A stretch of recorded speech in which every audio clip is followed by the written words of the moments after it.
The story of Adam and Eve has been a central narrative in many religions, particularly in the Abrahamic faiths, like Christianity, Judaism, and Islam. The story describes the first humans created by God and how they lived in a paradisiacal garden, until they disobeyed God and faced expulsion. This story has served as a moral, theological, and cultural foundation for millions, but with the rise of scientific inquiry and evolutionary theory, questions about the historical validity of Adam and Eve and the origins of life have become a major point of debate.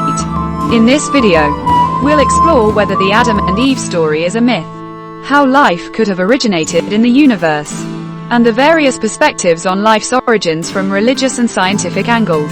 We'll also delve into three distinct views of how life began.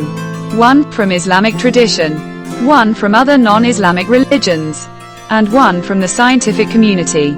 At the end, we'll sum up and see what these perspectives suggest about the origins of life and whether the Adam and Eve story can coexist with scientific findings.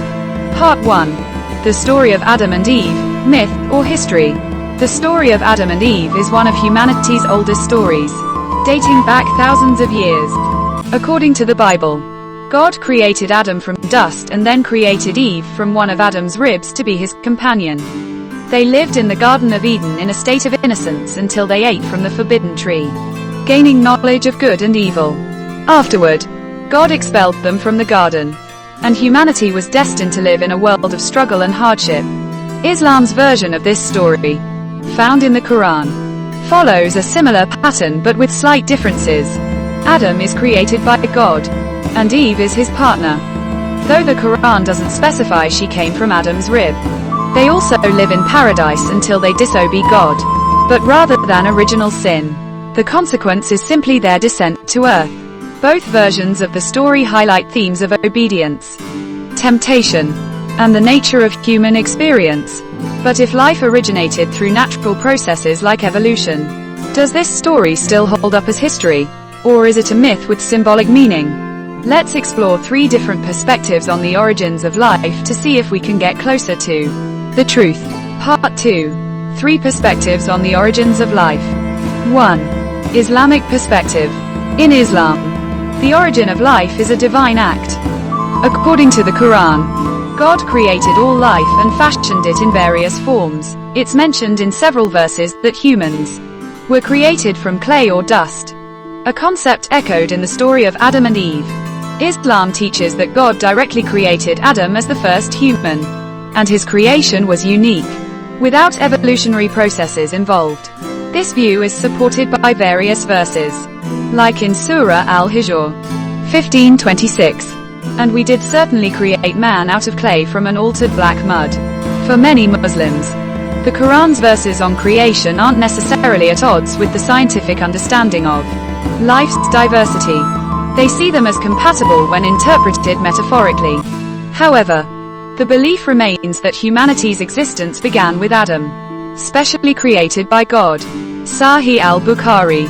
This hadith appears in Book 55, Hadith 549, or Hadith 3208 in other numbering, and is part of the Book of the Beginning of Creation, Sahih Muslim. In Sahih Muslim, it is found in Book 33, Hadith 6390, or Hadith 2643 in other numbering. In the Book of Destiny, Kitab al-Qadr. Quote, according to mentioned both hadith from Bukhari and Muslim, Muhammad stated, "Your formation in the womb goes through stages. First as a drop for 40 days, then a clot of blood for a similar period, and then a lump of flesh for a similar period. An angel then records four things: sustenance, lifespan, deeds, and fate. Science, however, has shown that sperm doesn't last more than a few days after intercourse. How can Muhammad's claim of a 40-day presence be accurate? Modern science has proven, however, that a male's sperm cannot survive in the womb longer than a few days. How, then, could Muhammad's claim of 40 days hold any truth? How many prophets are actually mentioned in the Quran? If the total number of prophets is indeed 124,000, why doesn't the Quran state this number? If listing all their names was impractical, Why not at least specify the count? And if there's no substantiated proof for this claimed figure of 124,000 prophets, what was the logic behind fabricating a story about so many unverified prophets? How did Muhammad link himself to a lineage of prophets going back to Adam with no historical basis? If Muhammad was certain Adam's creation was divine, how does his description of the womb process stand against current science, which contradicts his statement? Number and proof of prophets in Islam. The Quran mentions 25 prophets by name, not 124,000. The number 124,000 is derived from Hadith literature, not from the Quran. In Islamic tradition, the idea of numerous prophets across different times and places is meant to emphasize that God's message reached all of humanity, not just one people or place. However, there's no historical or scientific evidence that exact prophets existed. Individuals who could be included in such a list, the number is more symbolic than literal in most interpretations. Critique. From a skeptical viewpoint, this reliance on a symbolic number, verifiable historical record, makes the tradition feel unsupported by evidence. This can give rise to the criticism that religious narratives expand for effect rather than historical accuracy. For instance, the idea that Muhammad could connect himself to Adam and claim a prophetic lineage, while lacking empirical proof, might appear to some as an attempt to give religious credibility by association rather than based on evidence. Muhammad also asserted that the earth is stationary and that the sun revolves around it, an idea completely overturned by scientific discovery. He further stated that mountains are fixed by divine nails into the earth. Yet modern geology attributes mountains to tectonic activity. Lineage and connection to Adam and Eve. Islamic tradition holds that Prophet Muhammad is a descendant of Adam through a lineage of prophets, a belief shared across Abrahamic religions. The concept of lineage here isn't based on modern genetic proof but on the religious narratives that were meant to link humanity in a spiritual family. Historical documentation or scientific proof for Adam and Eve doesn't exist in Islamic texts, as these stories are regarded as matters of faith, not empirical history. Sources and interpretations of Eve's creation. The Quran does not specify the exact nature of Eve's creation from Adam. The notion of Eve being created from Adam's rib appears in some hadith, but not all Muslims interpret it literally. Different hadith traditions sometimes offer varying details. As hadith collections were compiled through human processes involving oral traditions and multiple narrators, this has led to different versions of certain stories, which have later been reconciled by scholars according to accepted reliability standards. Timeline of Adam and Eve's existence. Islamic sources, like the Quran and Hadith, do not specify exact dates or years for Adam and Eve's existence. The emphasis is on the moral lessons of their story rather than on precise historical documentation. While this approach aligns with religious narratives, it understandably differs from modern expectations of historical accuracy. The fall from paradise. According to Islamic belief, Adam and Eve's departure from paradise after their disobedience is seen as part of a divine plan, rather than a punishment. In Islam, their repentance is accepted, and they are forgiven, but their continued life on earth serves to fulfill humanity's purpose, which includes moral and spiritual growth. The purpose of life on earth and the journey toward the afterlife are central teachings in Islam. Prophet Muhammad's knowledge of Adam and Eve. Prophet Muhammad's teachings were rooted in what Muslims believe to be divine revelation, the Quran, rather than direct eyewitness experience. The Quran speaks of previous prophets, including Adam, and their stories are presented as moral and spiritual lessons rather than historical accounts by modern standards. The Quran and Hadith emphasize moral lessons in these stories rather than focusing on empirical evidence. The role of environment and knowledge. The Arabian Peninsula was not isolated. It had extensive interactions with nearby civilizations, including Jewish, Christian, and Persian communities. Prophet Muhammad's teachings addressed people of different levels of knowledge and included themes familiar across Abrahamic traditions. The Quran's moral narratives resonated with contemporary listeners and are meant to provide ethical and spiritual guidance. Muhammad was not a scholar or scientist or person who persuade others to have scientific knowledge of the world, but he was more into making blind followers who only read and recite Quran without being practical true characters of society, but just battle around to promote his self-invented religion on the name of God. So how come he could give any evidential or scientific knowledge how life originated on earth? But whatever he heard or inherited from Jews and Christians, he made some changes inside and presented an fake theory and tales that life came from Adam, and Adam was created from divine. In the 7th century, when the largest populations in the world comprised Hindus, Buddhists, and Confucianists, why did Muhammad focus on portraying the Jews as enemies of Islam, despite their relatively small numbers? Does this imply that Muhammad, or the God he represented, had no particular concerns with Hindus and other significantly larger populations of non-believers, groups far more numerous than the Jews and Christians? These larger populations were neither invited to join Islam, nor have they adopted it to this day. Even after 15 centuries, could it be that Muhammad initiated a calculated campaign against the Jews and Christians to assert his superiority over their prophets, to seize wealth, and to enslave their people, taking women as concubines under the guise of a new religion? If his mission was purely religious, why did he and his God entirely overlook conflicts with Hindus in India, Buddhists and Confucianists in China, Japan, and the Far East, or even non-believers in South America? Ultimately, religious beliefs about figures like Adam, Eve, and their lineage are understood as matters of faith and spiritual guidance, not empirical claims. Different religious traditions have unique approaches to these questions, and interpretations can vary within and across communities.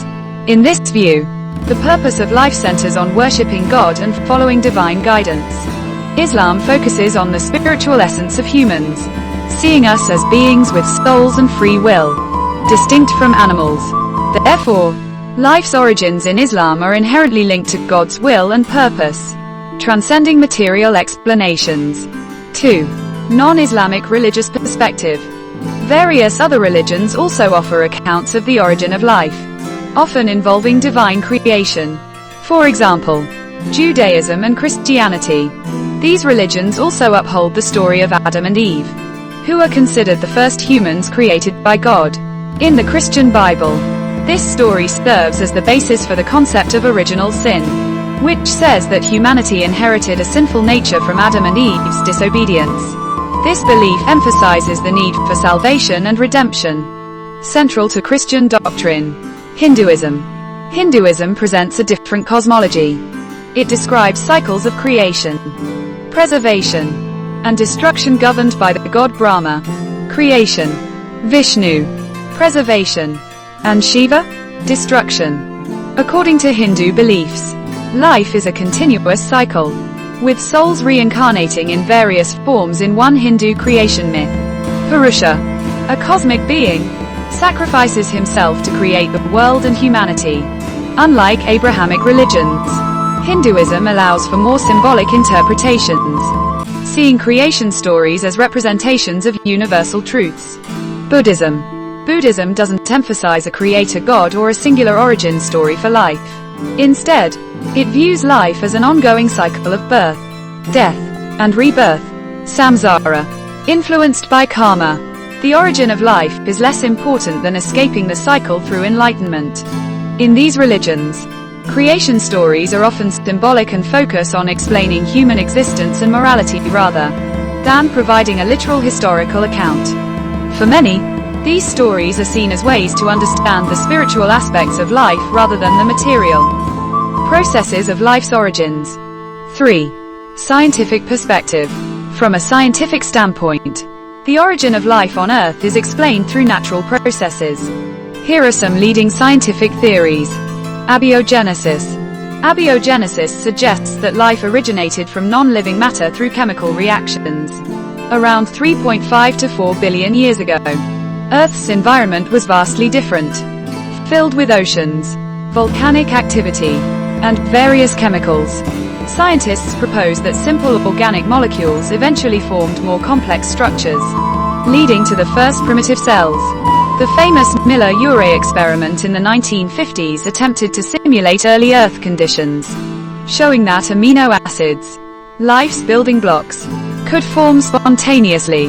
Although abiogenesis is not yet fully understood, it remains a foundational hypothesis. Evolution by natural selection. Once life began. Evolution describes how life diversified. Charles Darwin's theory of natural selection explains how organisms evolve over generations to adapt to their environment. Through random mutations and selection pressures, species change over time, leading to the immense variety of life we see today. Evolution is supported by abundant evidence, from fossils to genetic data, showing how species are interconnected. Panspermia hypothesis.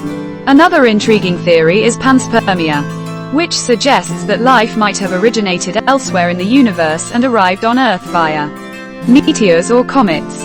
This theory doesn't explain how life began, but suggests that life's seeds might be more widespread across the cosmos than we imagine. Science explains life as a natural phenomenon governed by physical and chemical laws. Unlike religious perspectives, it doesn't assign a purpose to life's origin, but instead focuses on understanding the processes that allowed life to emerge and evolve. The scientific approach to the origin of life is cautious, based on observation, experimentation, and evidence. Part 3. Summing up. Which explanation holds the truth? The story of Adam and Eve has profound religious and cultural significance, symbolizing the relationship between humans and the divine, the nature of morality, and the reasons for human suffering.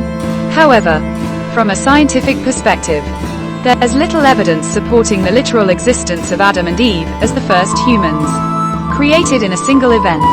Instead, the fossil record and genetic studies show that humans evolved over millions of years from earlier hominid species. Could Adam and Eve and evolution coexist? Some people reconcile the two by viewing Adam and Eve as symbolic figures or representing the first humans with moral awareness.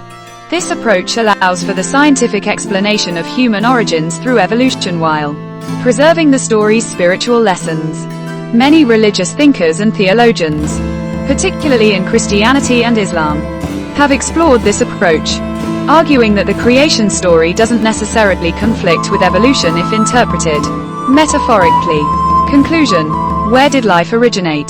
The truth about life's origins remains a complex question with no single answer. Here's a summary. Islamic and Abrahamic religions hold that life began with a divine act of creation, with Adam as the first human created by God. Other religious traditions offer symbolic stories, seeing life's origin as part of a cyclical, eternal process. Science provides a natural explanation, suggesting that life emerged from non-living matter and evolved over billions of years, while religious stories focus on meaning, purpose, and morality. Science focuses on the material processes that led to life's emergence. Both approaches serve different purposes, and each can coexist if understood in context. Adam and Eve may be a myth from a scientific viewpoint, but the story holds valuable teachings for millions on the human condition. In the end, we might never know the complete truth about the origin of life, but by exploring various perspectives, we can appreciate the rich tapestry of ideas and beliefs that attempt to answer one of humanity's oldest questions: whether you find more truth in science, religion, or both. The story of Adam and Eve and the scientific inquiry into life's origins both reflect humanity's ongoing quest to understand our place in the universe. Both perspectives have compelling aspects. Evolution has strong scientific evidence, showing life developed through gradual changes over billions of years. The first thing may have been simple molecules or elements, which combined to form life's basic building blocks, although their exact origin is still unknown. In the divine perspective, some believe God is eternal, beyond the need for creation, as a self-existent being. Each view addresses different aspects of existence, with science explaining the how and spirituality exploring the why.